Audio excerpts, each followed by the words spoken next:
It's been said that every quilt tells a story, and it's so true. But I also believe every quilter has a story to tell. I wanted to hear about the people behind these wonderful quilts and thought you'd enjoy hearing about their lives also. Welcome to A Quilter's Life. It was so fun to get to know Robyn Capps. Her daughter had posted a picture of one of Robyn's quilts on her Facebook page, and my sister happened to see it. I'm so glad this led to an interview. So, thanks Sadie and Ruth for helping this connection to happen. Robyn, thanks for joining us on A Quilter's Life. Oh, great. Thank you. I am so excited that my sister sent me your name. She mentioned that she knew your daughter and saw a picture of one of your quilts on Facebook. Yes, my daughter told me and asked if she could share my information, and I told her that would be great. And then after I started looking you up, I saw that you were part of the Christian Quilt Guild with Jerry Ann Massey, and I interviewed Jerry Ann a couple years ago, so that was a fun connection. Yes, I love Jerry Ann. She's great. She's a great Christian lady that helps a lot of people, and the Christian Quilt Guild I'm part of, there's a story behind how I got connected to that, and it's been a blessing to me. Oh, cool. I'm excited to hear that story here in a little bit. Well, let's start with your background. Now, where were you born and raised? I was born and raised in Tyler, Texas, here in East Texas. It's a beautiful area. I still live in the area, and I'm not going to leave because it's just beautiful, and it's grown a lot since I was little. I'm amazed at how much it has grown, and it just brings lots of people from all over that are moving to this area. It's a wonderful area to be in. East Texas is beautiful. So many times when we think of Texas, we think the West Texas. Right. Yeah, you can drive and then all of a sudden the scenery just changes, but it's not like East Texas. East Texas is full of trees and beautiful flowers, and it's just God's country.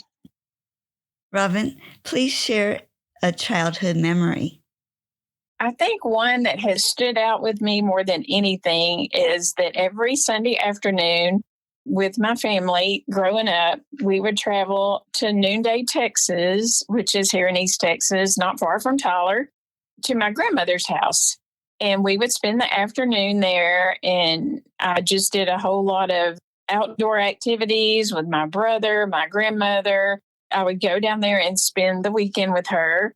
And she would get up early and go to bed. She was set on her times for breakfast, lunch, and dinner. And I just remember that. But my grandmother was a quilter. And that's where I think I really kind of first got introduced to quilting, because I would sleep on something called a sleeping porch, which is an outdoor porch area that has screens on the windows. And so there was no AC or central heat and air. It was just a screen with fresh air. And in the colder months, it would be pretty chilly in there. So she would pile up several quilts on top of the bed. And that's where I would sleep with all these quilts on top of me. And I just remember that from growing up. Every Sunday we would go down there and visit with her. Oh, I am picturing that. The house that we live in was built by my husband's great-grandparents. And we have what was a sleeping porch. It's been built in now.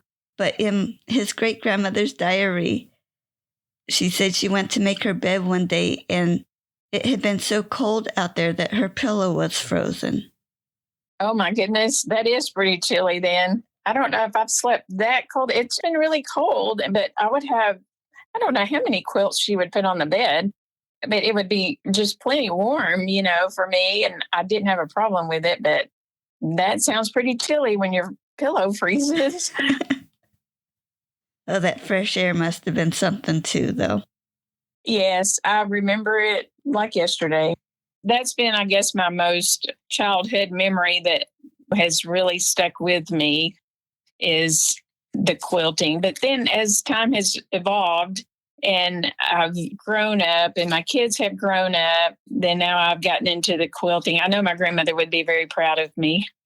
Yeah. Did you see her quilting? I did. She actually had a wooden quilting frame that would roll up to the ceiling, and it would have little C clamps, like they would roll it up to the ceiling. And I'm sure my dad helped her fix it to where it would work for her the way she wanted it to. He was a handyman, but it would roll up to the ceiling. And then when she wanted to work on it, she would roll it down and just sit in her living room and hand quilt on it and watch TV or listen to the radio or whatever she preferred. But that was what I remember about her quilting, is that she hand quilted everything, and she made me one, and I still have it. She made my brother one, and then one was the little Dutch doll, I believe is the name of the pattern. Yeah, I have several of her things she did, but she embroidered and she did crochet, and she taught me how to crochet. So, she was very crafty, and she actually crocheted the little small doilies, and they were beautiful. That to me was really tiny, and I could never quite mastermind looking like hers, but hers were just beautiful, and I have several of those. They did amazing work, didn't they? Yes. Did you have employment over the years? I have worked ever since I was 16 years old. I was still in high school, and I just had a little part-time job, but then I went off to college and still worked part-time.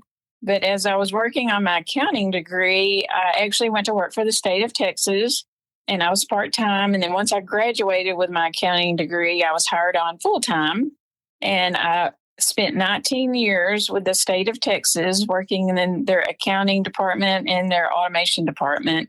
And then my kids were kind of getting a little older, and the daycare just wasn't working out for us. So my husband, he's a civil engineer, and he ventured off and opened his own business.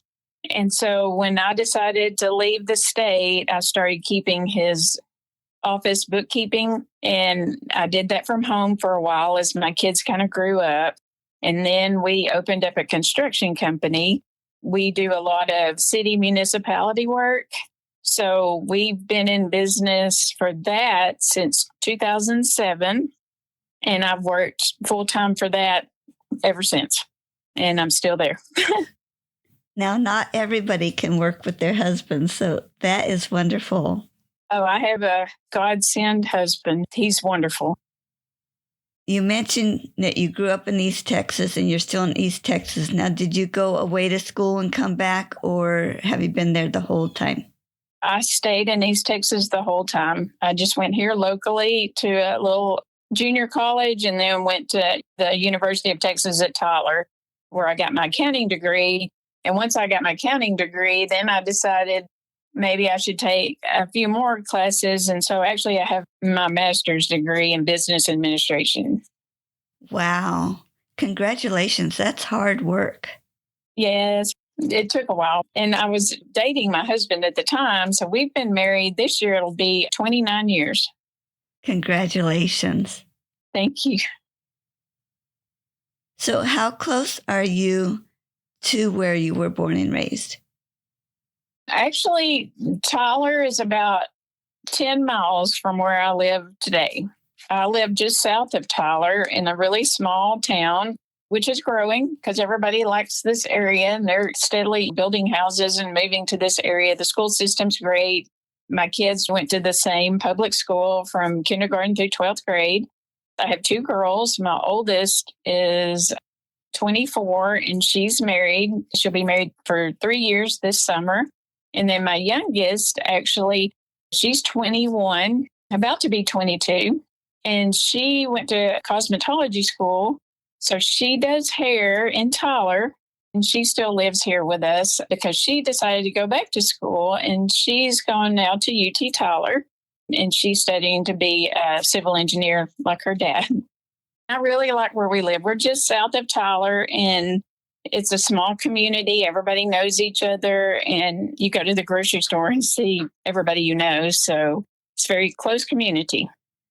And how did you choose to move there? Was it the job or just wanting to be close to Tyler and finding a wonderful place? My husband and I were dating, and he actually bought a piece of property out here that was about 7 acres, and he decided he wanted to purchase it. So he purchased it, and then we got married, and there was a little house on it that we lived in for a couple of years, and then we decided to build a house. So we built a house on the property. And so that's kind of how that, I guess, kind of evolved. It was just in God's plan for us to live here in Bullard. So you got to plan your house. How exciting.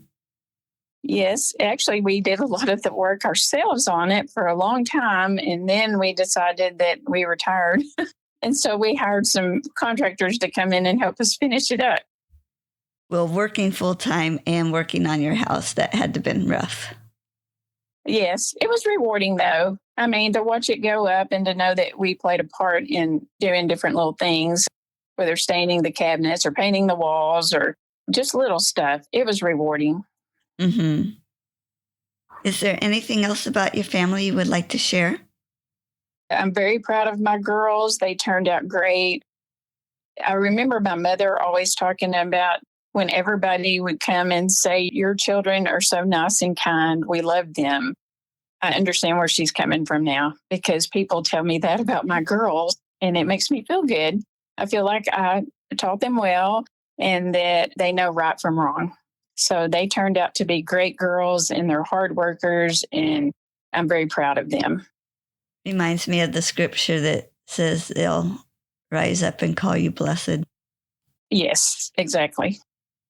If you had the opportunity to talk to your great-great-grandchildren, how would you describe yourself to them? I'm a rule follower. I follow the rules. It's like if you're supposed to do this, do this. If you're not, don't do that. And so I would want them to know that to always do the right thing and be kind to others. If someone moves into the area and they're at school and they don't know anyone, to be nice to them and invite them to sit with them and to know that they've got a friend. Because if the shoe was on the other foot, you would want somebody to be that way with you. So treat your neighbors the way you would want to be treated. That's how God brought us up, and that's what we should do. Yeah. Besides quilting, are there other crafts that you do or that you have done in the past? Well, when I was growing up, like I said, my grandmother taught me how to crochet. In high school, I was in home economics, and you had to make a project. So I chose to crochet a blanket. And I did that. I crocheted a blanket because my grandmother taught me how to crochet. And so I thought, well, that would be cool. I'll do that. So I did it in my school colors. I still have it. I still have that blanket. So I was glad that my grandmother taught me how to crochet because I've taught others how to crochet now. I've never learned how to knit, though. That's a little different. I've learned how to cross stitch, and I've cross stitched many pictures, and I have some of them hung in here in my house that are from like the early 90s, but it's art to me because it's a needle and thread with fabric. And so they have turned out to be beautiful, and I've hung them on the wall. I actually cross stitched with my mother quite a bit because she liked to cross stitch. And I think it's a numbers thing. And I'm an accountant, so I like numbers. So I guess that's why I like to cross stitch. I did do that. As far as quilting and sewing, when I was growing up, I wanted to learn how, and I wanted to do it on a machine. So I bought my first sewing machine. I think it was in 1989. And it was a Singer, and it was in a cabinet. And I was so proud of it because I bought it myself. And I was like, okay, I think I was probably 21 at the time, 22 maybe, I'm guessing. But it was a Singer, and I tried to learn how to do a Dresden plate is what I was wanting to learn how to do. And so I tried my best, and it was neat, but I just could not figure out how it all went together. Anyway, I put it up and didn't sew for a long, long time, or just little things. I tried to make some clothes. My mother always made my clothes when I was growing up. She was a seamstress for clothing, basically, is what she would always try to make clothes when she was on her sewing machine. And she had a Singer, and I still have that machine. And when she passed away, I kept it. And as far as quilting, I did not get into quilting until probably 2016. And that's when I decided that I wanted to learn more and do more. And that's kind of where God came into the picture and said, yes, this is the path that you're going to be on, that I've chosen for you to learn more about quilting and join the Christian Quilt Guild, because it all started in the hospice. My mother was in hospice in 2016. My dad had passed away suddenly in 2011 with cancer. And so my mother, she lived another 5, 6 years, and she was in hospice. And the hospice of East Texas here, they have quilts on each bed, which are made by a local church here. And they were on the beds, and my mother commented about the quilt on her bed, and it was who it was made by. And we talked about it, and they actually let me take the quilt when my mother passed away. And I told myself, I want to do this. I want to pay it forward. That's what I'm supposed to do. That's in God's plan. I'm supposed to make quilts for others and spread this to others, because it brought her joy in her last moments here. And it was beautiful. So that's kind of where my quilting story, I guess, started. I'm assuming that there was a label or something on that quilt. Is that how you found the Christian Quilt Guild? Actually, the one that was on the bed was made by a church, Flint Baptist Church here, which is not far from Bullard or Tyler. It's just south, but it's still in East Texas. And they have a local group there that sew, and it had their label on it. So I didn't really know about the Christian Quilt Guild until I think I was asking some local ladies there at hospice, and they brought up Jerry Ann and the Christian Quilt Guild. And so I was like, okay, well, let me check into that. And so I decided to go to one of the meetings, which they were held there in one of their little rooms at hospice. And that's where I met Jerry Ann. And that was probably in about 2016, 17. My girls were still in high school at the time, and high school seniors, band, all the stuff that goes on in your high school student's life was keeping me pretty busy. Plus I was working. And so it was like, okay, I don't think this is the right time yet, God, but it's coming. I know it's coming. So just keep me on this path. But I did purchase my first machine from a local sewing store here in Tyler in 2016. And I just wanted a quilting sewing machine, but it wasn't that much additional to add the embroidery unit. So I went ahead and added that to my purchase, and that was in 2016.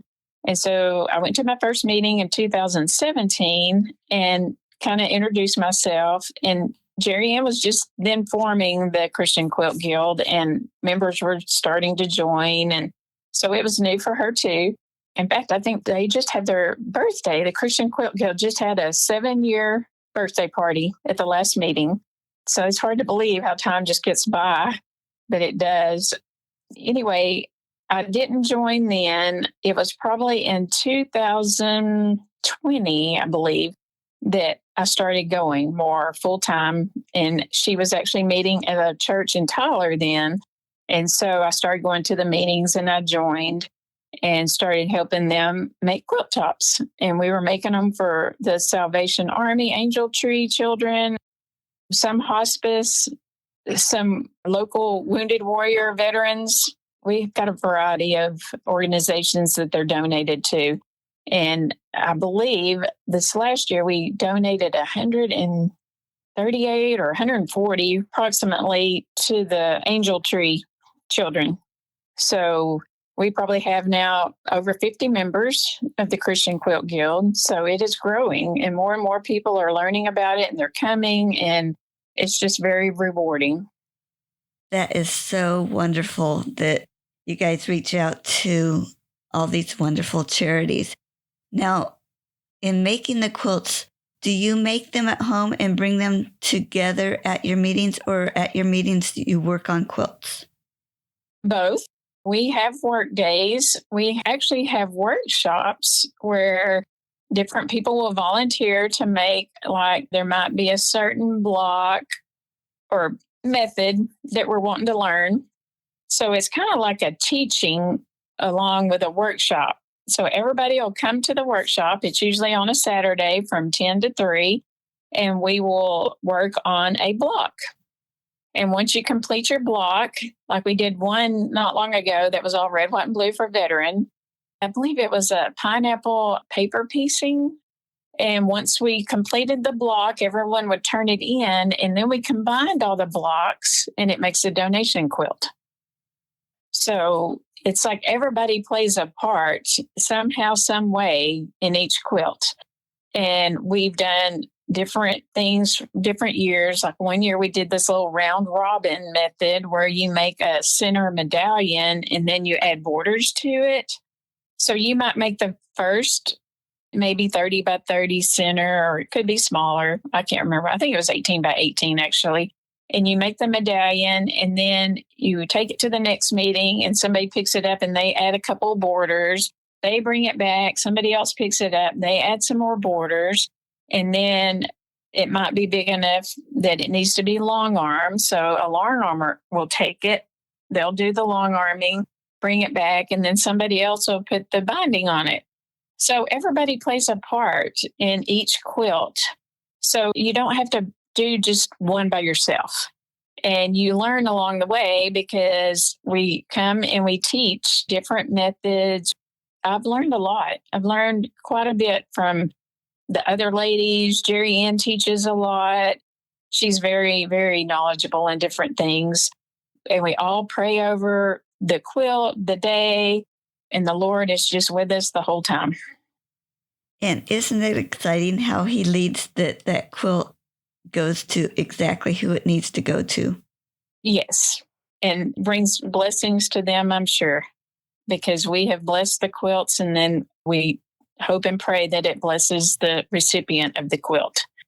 Yeah, I'm sure it does. Well, Robyn, are there other hobbies that you do? Well, right now I'd like to sew and learn new things. My husband and I, we actually have 2 RV parks as well along the way that we've built ourselves. He's a civil engineer, so he's designed it, and I'm the accountant, so I set up everything. And you build and they will come, and they did. And we have been full, and we are blessed to have great managers. It's just been, wonderful. I've met lots of neat people. One of them is here local. The other one is in the hill country of Texas. And so when you're talking about the different terrain in Texas, you just travel a little bit and you'll see some of that different terrain. It's very dry down there, but it's beautiful and the people are so nice. And so we travel. These last 2 months, Texas has had a shop hop. So some of the local quilt stores have joined in the shop hop. I believe there's 105 in the state of Texas that joined in, and people are traveling to them. And you obtain a little stamp and you purchase things from their store. It's been fun. And I've met some people along the way. So as we traveled to our RV park, we'd stop. So I've enjoyed that. I've enjoyed the traveling. We've had a good time and just seeing different things, different parts of the country. And I've been to towns I haven't been through before. So as we get older and we retire, I hope to get to do some more traveling. How fun. I have noticed on Facebook RV quilting groups. I've noticed them too. Have any of them arrived at your parks? I've really not advertised it too much. The one in the hill country, we actually have a little community room where I could probably have a quilting group come and set up for the day or the weekend. That's a good thing to focus on. Maybe reaching out to some and see if they would be interested. And I'd make sure I go for sure. That would be a fun way to meet some more quilters. Right. My next question is, do your hobbies show up in your quilting? So does any RV stuff show up in your quilting? Definitely. I've bought many patterns that are applique RV, which is part of that embroidery unit because it can do some applique, but you can also cut it out by hand. That's the way my daughter, the chicken quilt I did for her, it was applique. It was a pattern, and you fused some fusible web on the back, and I cut it out, and then you iron it on, and I used my sewing machine to sew around it, and it just turned out really great. And the story of that chicken quilt, it was early December, and I said, "Well, do you want anything special for Christmas?" And she said, "Well, since you've asked, the one thing I think I might be wanting is a chicken quilt." And I'm like, "Oh, well, okay. I need to get started on it because I don't have much time." And so I did. I went to a retreat with some friends. I've been to several retreats this last year. I've never gone to them before, but this was my first time. My sister in law encouraged me to go with the Christian Quilt Guild. She came down and was a speaker one time for our guild because she has a mission. She's part of Hope Ministries of Northeast Texas, and they help single moms with children get back on their feet, and she teaches them life skills. They've chosen, the wrong road or whatever. They got off the path, and she gets them back on the right path and teaches them life skills. And so she came down and talked to the guild one meeting. And so she really encouraged me to go to a retreat. And so I did, and I was blessed. It was a great weekend, got a lot done, fellowship with quilters, and it was a good time. And so in December, I went to another retreat, and I actually worked on this chicken quilt. And I got quite a bit done by Christmas, but just not quite finished. So it took me a little bit longer, but I finished it and gave it to her. And so she's tickled with her chicken quilt. I'm excited to see that quilt. And there's a picture of it on your episode page. So we'll take a look at that here soon. Yes. Now, you mentioned you went out and bought a sewing machine and you wanted to start quilting. Did you go to classes or you just learned through the guild? Who introduced you to quilting? When I bought it from the local shop, they offered to teach me, to come back in. They would show me my machine. Well, they actually had a couple of monthly block of the months, I guess you call them, where you would come back in, but it didn't last but a few months. It wasn't for 12 months. It was just for a couple of months. I think that's where I learned how to do the applique, because it was more of like a 12-month season quilt block pattern. And so I learned some stuff there. And then I watch a lot of YouTube videos and have learned different things that way, because there's so much out there on YouTube that you can see and learn how to do.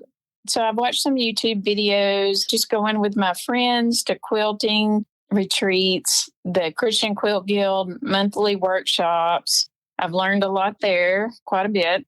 Things that used to look hard to me, after I saw somebody do it, I was like, oh, well, that doesn't seem as hard. I can do that. And so I've just jumped right in, and I've made a couple of T-shirt quilts as well. And my daughter, she played golf in her 4 years of high school, my youngest daughter, and she started in her 9th grade, and she told me that when she was a senior, she wanted to go to state. And I said, well, if you put your mind to it, you can do it. And so she worked really hard, and her team went to state. She bought T-shirts along the way with the golf team. So when she became a senior, I took all those shirts and made her a T-shirt quilt out of them and sewed them all together. And that was a first. I had never done that. And so it turned out great. She loves it. So I've learned, I guess, through YouTube and just others in the community that do the same. But there's still more to learn. There's different techniques, different methods. If I have a message to give other quilters, you might think it's hard, but if you just watch somebody else do it, you'll think, I can do that. And don't be afraid. That's a great thing to share with others. Very, very good. Whether it's a quilt that you have made or someone else made, do you happen to have a favorite quilt? I like them all, really, in different ways. I've made a few embroidery quilts. I made one for, well, it would be my great nephew. It was a dinosaur. He's autistic. And so I made the dinosaur. Also made him another one with Buzz Lightyear, because he was very fascinated by Buzz Lightyear. He He just turned 5 and he's just now starting to be verbal. So he's been nonverbal for most of his 5 years. And so when I made the Buzz Lightyear quilt, I wasn't able to give it to him personally, but my brother gave it to him because it would be his grandson. So it's my great nephew. My brother told me, he said the word wow. And to me, that was I just had goosebumps because I felt like I did something rewarding for him. And I think it's helped him grow. He's actually now talking more. So he's doing much better as far as his verbal capability and learning more. And I saw my niece just posted the other day that he says, I love you. So I'm glad that God is working with him to get him where he needs to be and improve his speech. But as far as a favorite quilt, I mean, like I said, I love them all. They're all different and special. And I feel like I've put my heart in them. The chicken quilt, though, it turned out really, really cute. I had the fabric for a long time and I didn't know what to do with it because I was like, oh, it's so busy. This fabric, it's busy. What do I do with it? And when she mentioned a chicken quilt, and I've had the pattern since 2016, I think it's when I bought that pattern for that chicken quilt. Never knew what to do. And she told me she wanted a chicken quilt. I thought, well, this one's meant for you. God wants me to make this chicken quilt for you. And so I used the fabric, and the busy fabric just made the chickens just pop. And so I really like the chicken quilt. It turned out cute. Oh, I'm excited to see it. Do you have a favorite tool that when you use it, you're like, oh, I am so happy I have this? Well, there's lots of tools out there, I can tell you, and some are better than others. The one I use more than anything, and I bought it early on at a quilt store, I think in Austin, for whatever reason we were going down through Austin, is just a 2.5 inch by 6 inch ruler. And I use it just about every day when I sew because it's just the right length. Half square triangles, you just cut down the middle. It's 2.5 inches if you need to make a 2.5 inch square. I use it all the time. I guess considered my favorite. Yeah, those favorite rulers are great. So there are so many steps in our quilting process. Sometimes people like one step more than the other steps. And you mentioned earlier that people in the Christian Quilt Guild, when you would do that one project where you would bring it back and someone else would do another step, I'm picturing that, so they got to do a step that they enjoy a little bit better. Now, is there a step that you enjoy more than the others, or do you like each step along the way? I really like each step along the way. I actually have a long arm, but it's not a computerized one. So it's more of a meander type stitch pattern, which is fine. And it works, but it's on a 5 foot frame. So the 5 foot frame is a little small for some of the widths of the quilts because some are a little larger. And so that kind of gets me a little bit more frustrated, I think. Sometimes I wish I had a little bit more room on my frame to get it to go all the way across, but I've made it work. It works fine. And so I just use it. But I think that's just probably my most frustration is when I'm putting it on a long arm frame and my frame's not wide enough. But my favorite part of it, I cut them out, I piece them together and then put it all together. And then when it comes together, the pattern it makes, it's almost like geometry, I guess, from your school. You have your angles and your pieces, the squares, and they all just fit together. It's like a puzzle. So I really like piecing.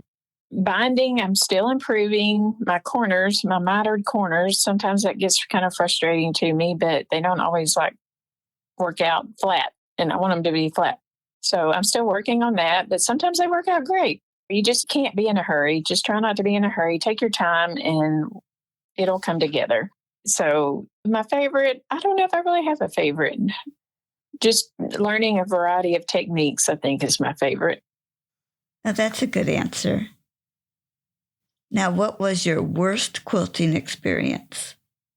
Sometimes when you're on the long arm, if you're doing the little meander stitch and your tension is not right, whether it's your upper thread, lower thread, and it bunches up on the bottom and you get like this nest of thread and not smooth, that's probably my worst because I've had to take one off and pull it all out and start over because for whatever reason, it wasn't threaded right. The tension wasn't right. It's just a certain little thing was wrong and it just kind of bunched up. So that's probably been my worst, I guess. It's always something to overcome and redo, but I've managed to get it done. May take me an extra day or two, but that's okay. Oh, with it bunching up like that on the bottom, are you afraid that you're going to put a hole in the fabric? I've never done that, no, but I'm sure it would happen. So you got to try to be careful. But so far, I haven't had that problem. Oh, good. When you were speaking just a little bit ago and you mentioned sewing, I thought you might have indicated, do you get to sew every day? I do. I work all day. I come home because my daughters are older now. They're not here. And so when they moved out, the house got really, really quiet. I mean, we have some dogs, but they're very quiet too. They don't carry on. And it just got really quiet. So I went to my sewing machine, and I think that's probably been, well, let's see, that was probably in 2021, the summer. They both moved out within 6 weeks of each other, and my house got super quiet. Well, my husband likes to stay outside in his shop, and he goes and piddles on things. And so he would go to his shop, and I would go to my sewing machine. This was after we eat supper. We work all day together. And so he'd go piddle in his shop, and then he'd come back in and he said, I'd see you at 9 o'clock, and that's bedtime. And so he'd come in and we'd go to bed. So I started sewing just about every day. I'd just do a little bit. Might be cutting out, it might be piecing, it might be putting on binding for one of the guild quilts, and just whatever's on my pile, I'd work on. So if I sew every day, yeah, to me, it's my getaway. I kind of get away to my sewing machine, and that's where my focus is at the time. I'm trying to get to the next step. How wonderful to be able to get to it every day. I'm curious what camp you're in. There seems to be 2 camps here. Are you a person that works on one quilt at a time and finishes that, or do you have a pile of quilts? Oh, I have a pile of quilts. Yes, it's like some are more challenging than others, I think. And so it just depends on your frame of mind. If you're really tired for the day and you don't want to work on that one that's very challenging, then go for the simpler one that's not so challenging. But if you're very fresh and you can focus on that challenging technique, well, then I'll get that one and try to get it as much accomplished as I can. But I do have a pile. I have a few that are unfinished. So I'm probably the same as everyone else. In fact, I think there's a local quilt shop here that they have a little game going on, and you put your name in the pot. And if you bring in a finished item that's been in your unfinished pile, then you get your name put in for a drawing or something. But you've got to sign up that you have several unfinished projects, which I thought was kind of cool, really. I mean, it's kind of a motivator to get you focused on, let me get this finished. And that was one thing every year at the beginning of the year. I usually don't make a New Year's resolution. I pick a word and I focus on that word throughout the year. And so, like one year it was joy. Then one year it was organize. And then this last year, I believe it was complete.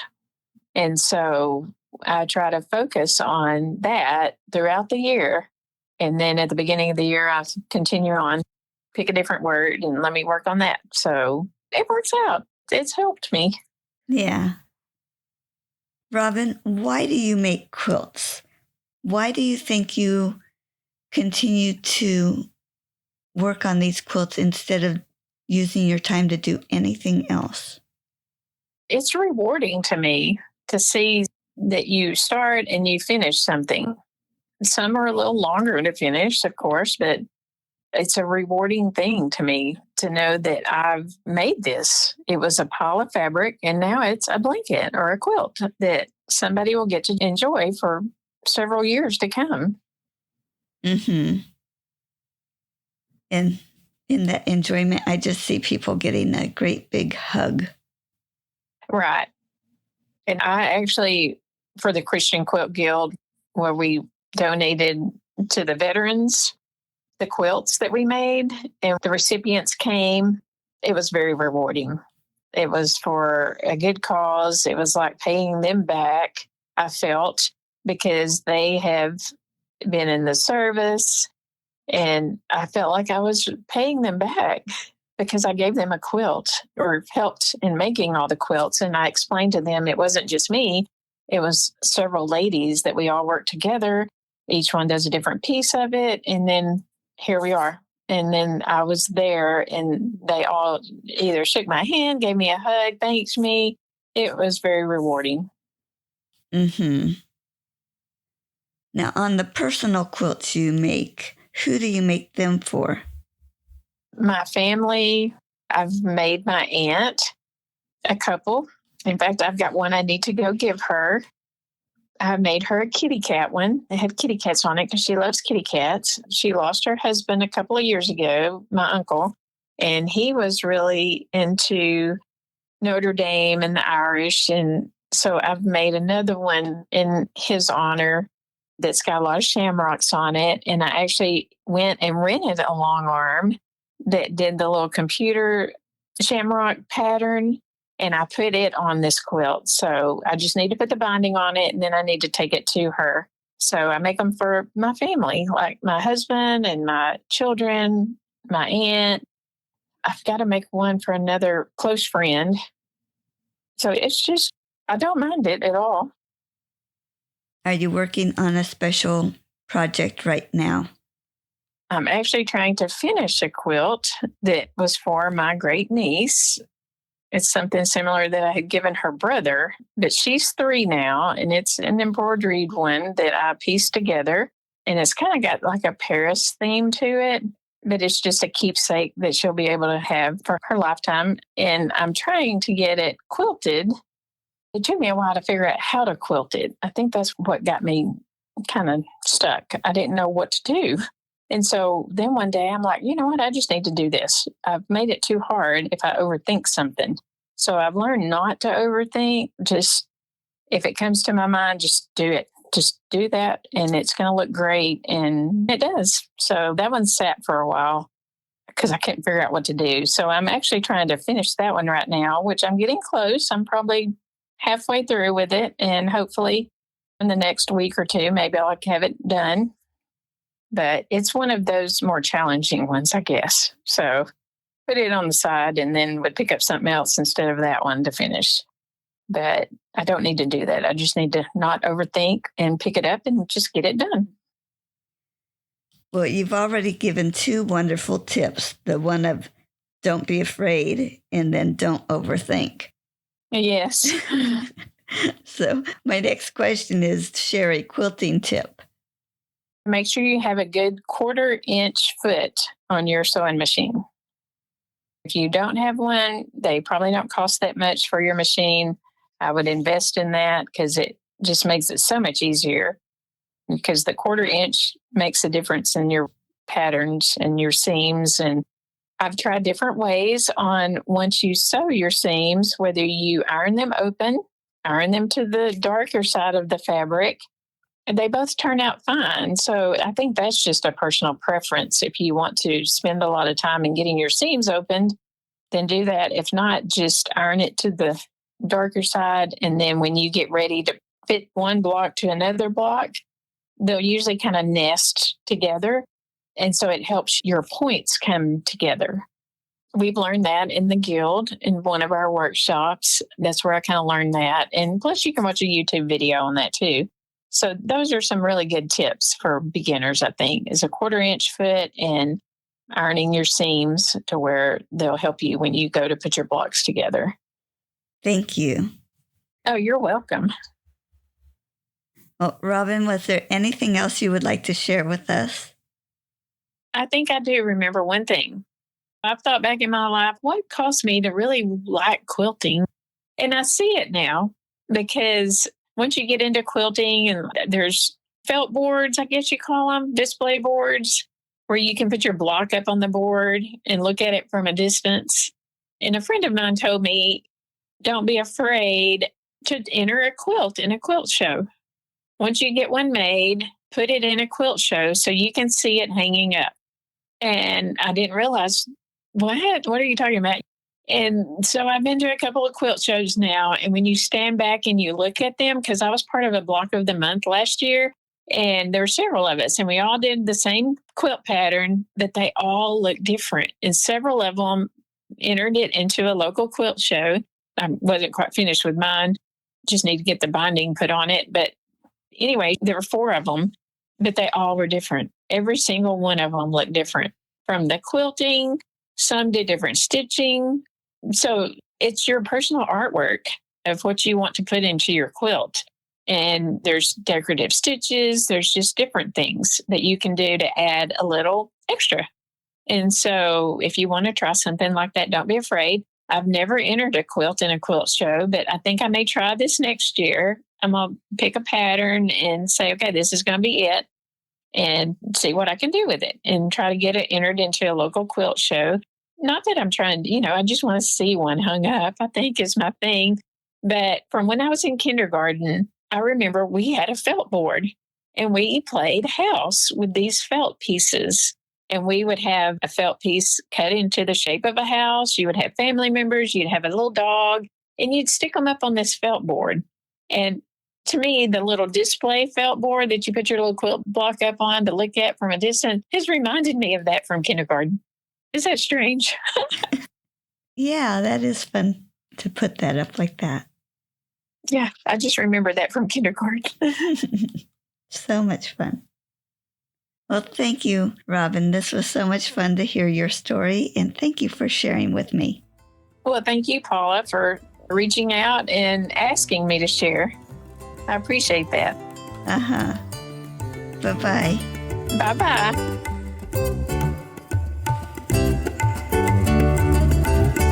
You can find more stories on aquilterslife.com or subscribe on your favorite podcast player so each episode will be downloaded automatically. Also, I want to hear about you and your wonderful quilts. Please contact me, Paula Chamberlain, through the website to set up an interview. And as always, thanks for listening.